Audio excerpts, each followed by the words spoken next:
Hello everyone, how are my young gentlemen and young gentle ladies? Lovely to see you. I hope you're all eager to listen to the story. Well, today the story I am going to read to you is about a teenager, and let's see how you like it and what happens in his life. It'll be very relatable to you guys, same age group, right? So let's get started. The story's name is My Greatest Ambition by Maurice Lurie. There you are. Maybe you can read it. Can you see it?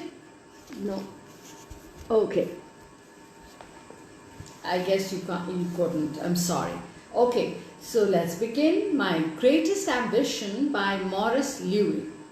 My greatest ambition was to be a comic strip artist. But I grew out of it. People were always putting me on the head and saying, he'll grow out of it.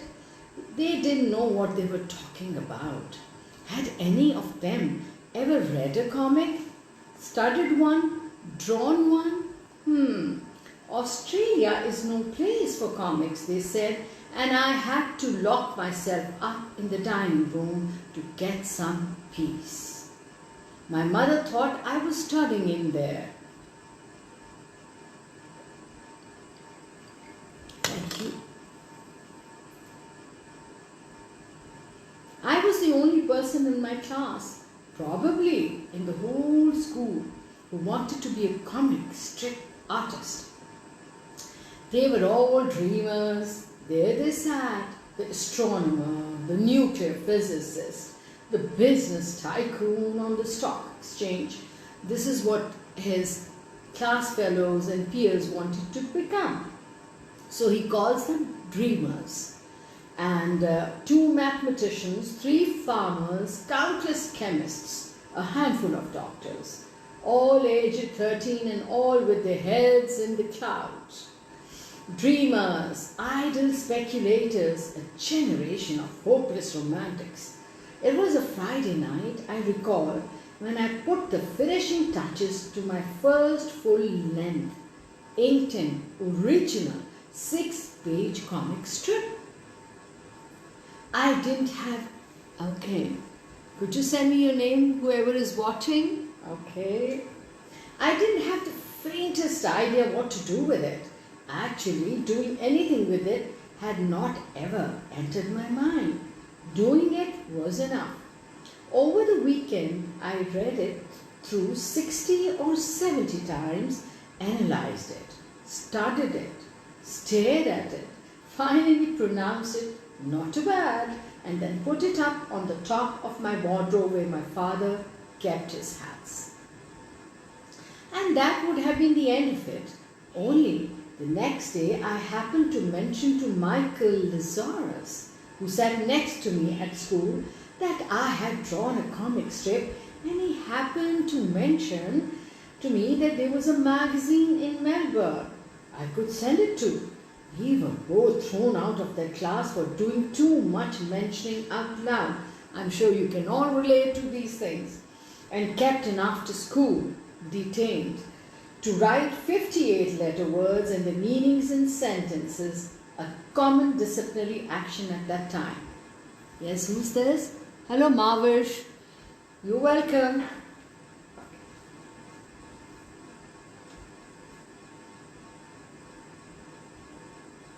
I remember writing ambulate and saying it was a special way of walking. Do I digress? Then let me say that the first thing I did when I got home was roll my comic up in a brown paper, address it and put it in my school bag where I would not forget it in the morning. Some chance of that.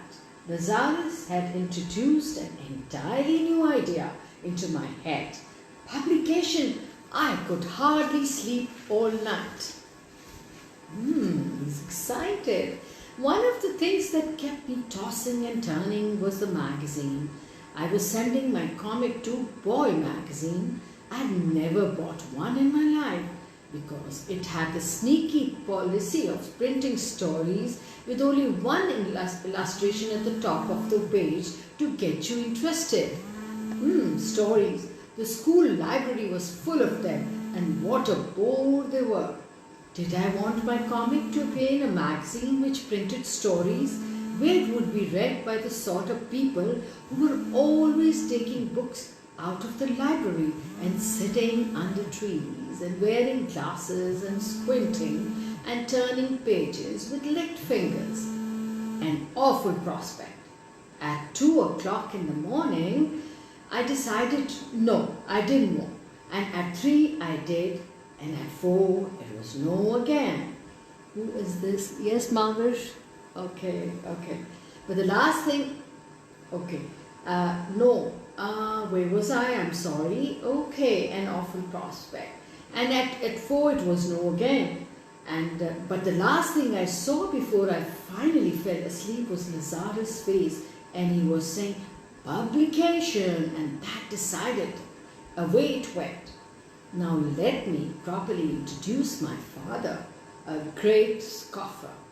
In those pre-television days, he had absolutely nothing to do in the evening but to walk past my room and look and say, no, then they sent you the money yet?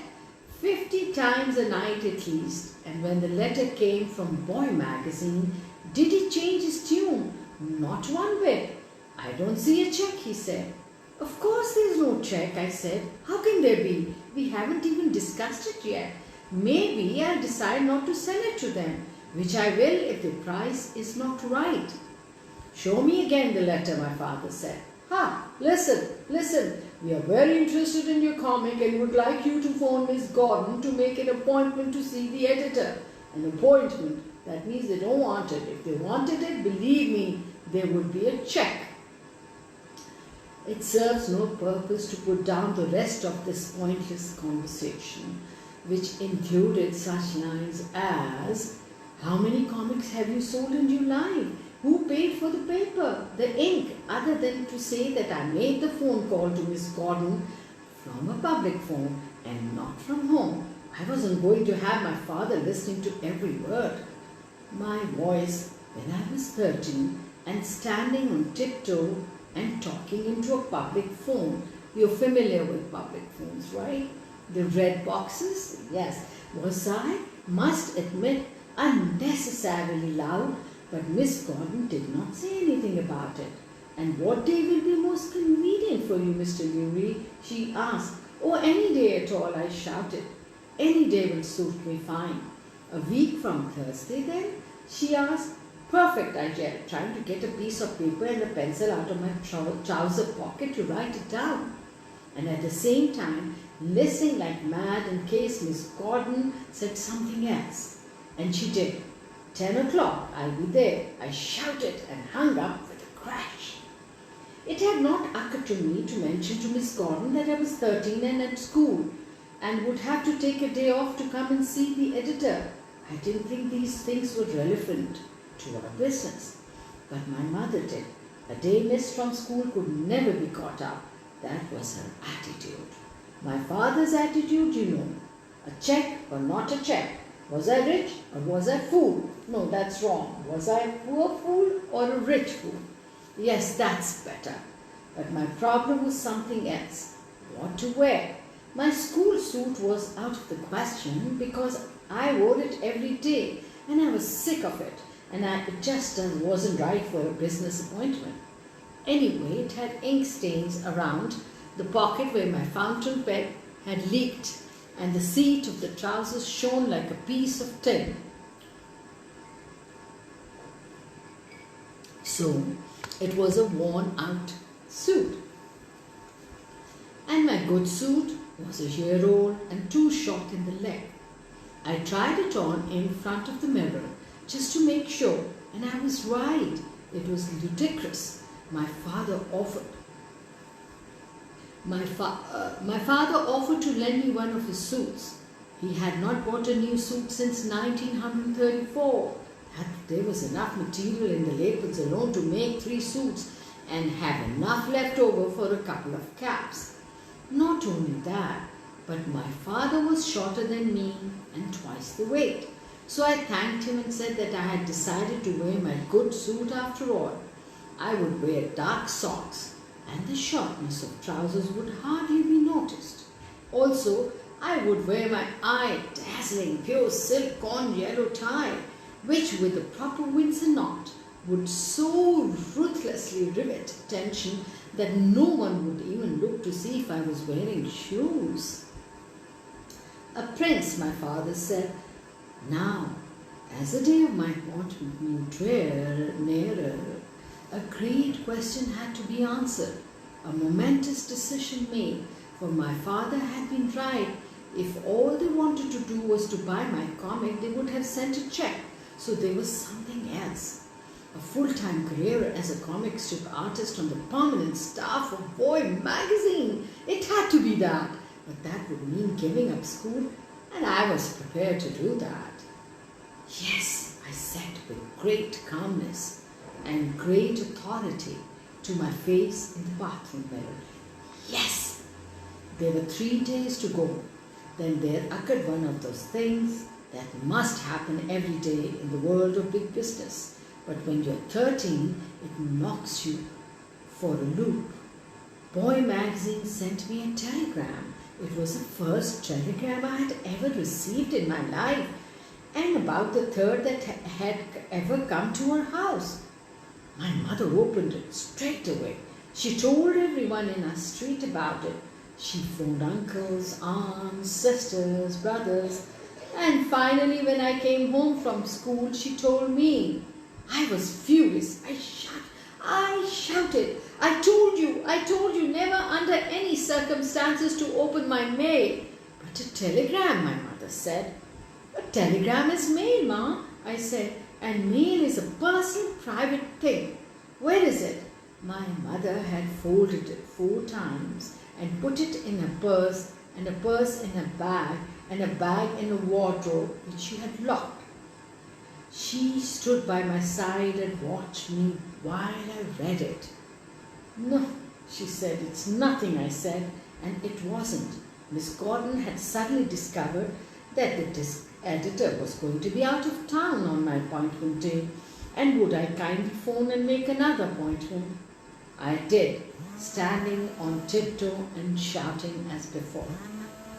The offices of Boy magazine were practically in the country, 12 train stations out of town. Trains when I was 13 terrified me and still do. Wearing my good suit and my corn yellow tie and my father's best black socks and a great scoop of oil in my hair, I kept jumping up from my seat and looking out of the window to see if we were getting near a station, and then sitting down again and trying to relax. 12 stations, 11 stations, 10, 9 to go, 8, 7, or was it 6? What was the name of the last one? What if I went too far? What was the time? By the time I arrived at the right station, I was in a fine state of nerves. The offices of Boy magazine were easy to find. They were part of an enormous building that looked like a factory and were not at all imposing or impressive as I had imagined them to be. No neon, no massive areas of plate glass, no exotic plants growing in white gravel.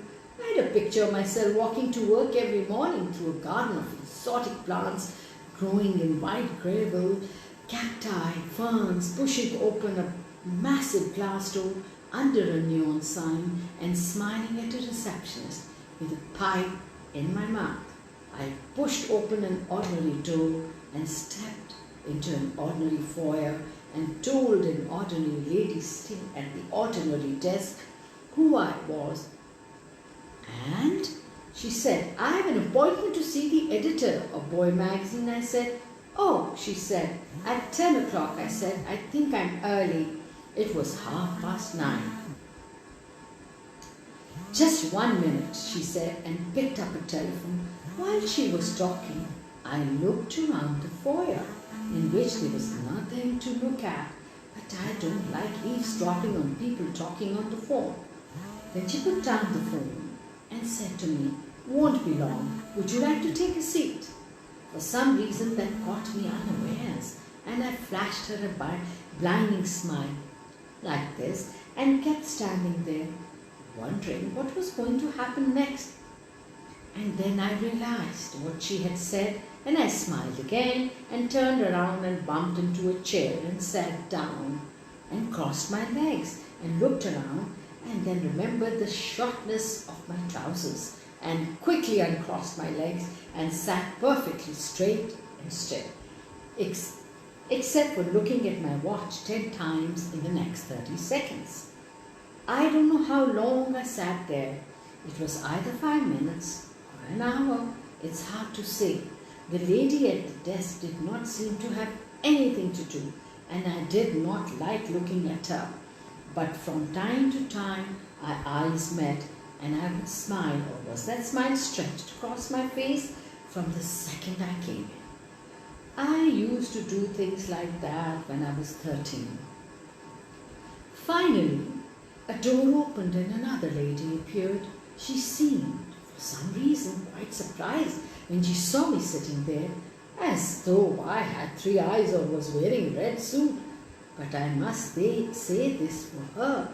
She had poise. She pulled herself together very quickly, hardly dropped a stitch, as it were, and holding open the door through which she had come, she said, "Won't you come this way?" And I did. I was shown into an office that was filled with men in grey suits.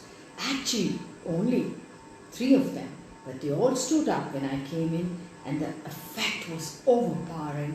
I think I might even have taken a half step back, but my blinding smile stayed firm.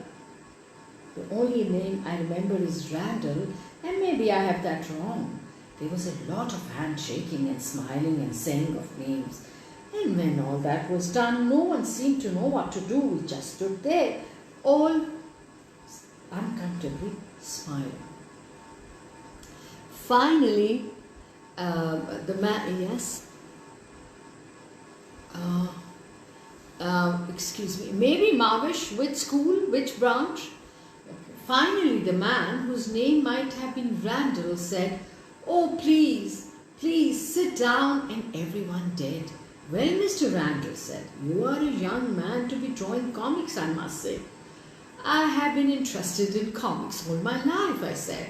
"Well, we like your comic very much," he said, "and we would like to make you an offer for it." "Ah, £15? "I accept," I said. I don't think Mr. Randall was used to receiving quick decisions, for he then said something that seemed to be enormously ridiculous.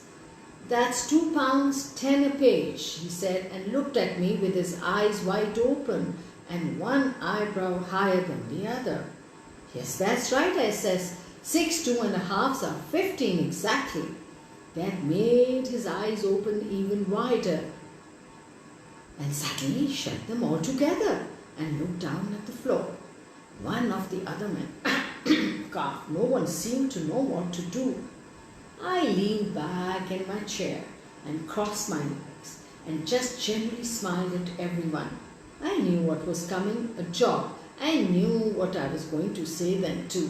And then Mr. Randall collected himself as though he had just thought of something very important. And he said, "Oh, there's one other thing though. Jim, do we have Mr. Newry's comic here?" "Right here," said Jim, and whipped it out from under a pile of things on a desk.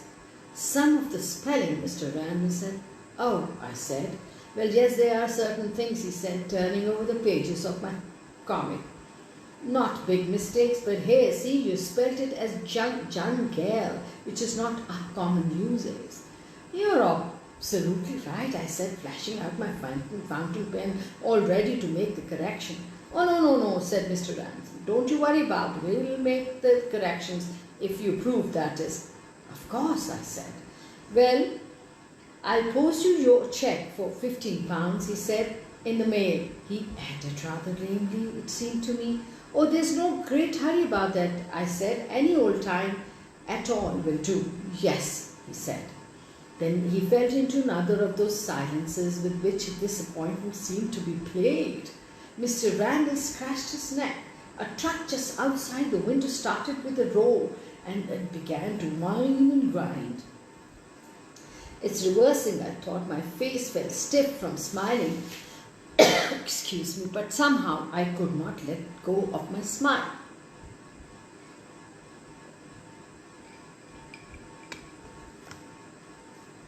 Then the gentleman, whose name was Jim, said, "This is your first comic strip, Mr. Lurie?" "Yes," I said. My reply snapped across the room like a bullet. I was a little bit embarrassed at its suddenness. But after all, wasn't this what I had come to talk about? "It's very professional," he said. "Would you like to see one of our comic strips?"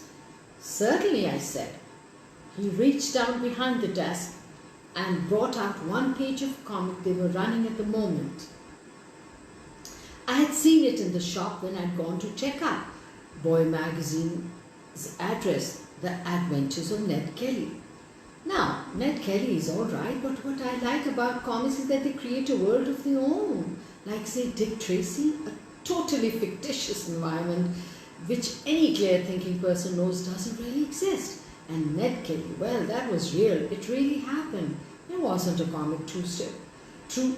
It was just history in pictures. But naturally, I didn't say any of this to Jim. All I did was lean forward and pretend to study the line work and the inking and the lettering, which were just so-so. And when I thought I'd done that long enough, I leaned back in my chair and said, "It's very good." "Jim," said Mr. Randall, who hadn't spoken a word during all this, "maybe you'd like to take Mr. Lurie round and show him the presses. We print Boy Magazine right here," he explained to me. "Would you like to see how magazine is produced?" Yes, but the words sounded flat and awful to me. I hate it. At 13, being shown around things, I still do. How a great newspaper is produced, how bottles are made, why cheese has holes, and now how we put them in, and the rest of it, the job, the core of the matter. But everyone was standing up, and Mr. Randall's hand was stretched out to shake mine, and Jim was saying, "Follow me," and it was all over. Now I'm not going to take you through a tour of this factory the way I was eating an ice cream which Jim had sent a boy out to buy for me. It lasted for hours. I climbed up where Jim told me to climb up. I looked where he pointed. I nodded when he explained some involved and highly secret process to me. "We use glue, not staples." He explained to me, "Why?" "Well, it's an economic consideration, look here." And I looked there and licked my ice cream, wondered how much more there was of it, and was it worth going to school in the afternoon, or should I take the whole day off? But like all things, it came to an end. We were at a side door, not the one I had come in through. "Well, nice to meet you," we were at a side door, right? Jim said and shook my hand. "Find your way back to the station, okay? You came by train. It's easy. Just follow your nose." And rode home on the train, not caring a damn about how many stations I was going through, not looking out of the window anymore, not even aware of the shortness of the trousers of my ridiculous good suit. My comic strip appeared and my friends read it, and I was a hero for a day at school. My father held the check up to the light and said we'd know in a few days if it was any good. My mother didn't say much to me, but I heard her on the phone explaining to all her friends what a clever son she had. Clever, that's one word I've never had any time for. I didn't tell a soul, not even Michael Lazarus, about that awful tour of the factory. I kind of handled it very coolly, and week after my comic strip came out in print, I sat down and drew another comic story and wrapped it up and sent it to them. And this time I was determined I would do all my business over the phone with that nice Miss Goffin. Weeks passed, nearly whole month, no reply. And then with a sickering crash, the postman dumped my new comic into a letterbox and flew on his merry way down the street, blowing his whistle and riding his bicycle over everyone's lawns. There was a letter enclosed with my comic. It said that, unfortunately, Boy magazine was discontinuing publication, and although they enjoyed my comic enormously, they regretted that they had no option but to return it. My father had a field day over the whole business, but no, what's the point of going over all that? Anyhow, I decided that I did not want to be a comic strip artist after all. There was no future in it. It was risky and unsure. It was here today and gone tomorrow. The thing to be was a serious painter, and I set about it at once, spreading new boxes of watercolors and tubes paint all over the dining room table and using every saucer in the house to mix paint. But somehow, right from the start, I knew it was no good. The only thing that was ever real to me I had grown out of. I had become, like everyone else, a dreamer. Now, what an amazing story, what an amazing anecdote, how it has been narrated, what a relatable and what an interesting, the climax, the excitement, the disappointment, the expectations, how he's disappointed and how he changes course. And this shows us that we should always seek guidance and counseling, isn't it? So then, and do you think we should give up our dream so easily? So think about it and send me your messages.